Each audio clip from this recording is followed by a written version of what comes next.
কেমন আছো বন্ধুরা তোমরা? দেখো আমি কিন্তু একদম ভালো নেই, সেটা তোমাদের সকালেই জানিয়েছি।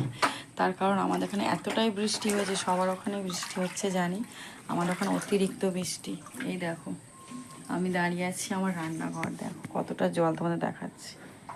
এই দেখো, দেখছো আমি হাঁটছি, এই দেখো কতটা করে জল, দেখো আমার রান্নাঘরের পাশ থেকে তোমার দেখাচ্ছি, চারিদিকে শুধু জলে ভরে গেছে।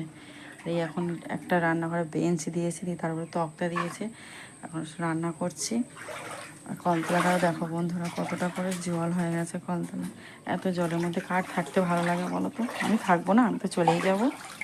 আর এই ঘরে দেখো খাটের ওপরে সব জিনিসপত্র তুলে দিয়ে, এটা আমার খাওয়ার টেবিল। আর এই আনলাটা দেখো জলে ভাসছে, সব পুরো খালি করে দিয়েছে আনলা। দেখো চারিদিকে শুধু জল। জীবনে কোনো উন্নতি হবে না, রাস্তাঘাট কোনো দিনই কিছু হবে না, এরকমই থাকবে, আমাদের এরকমভাবেই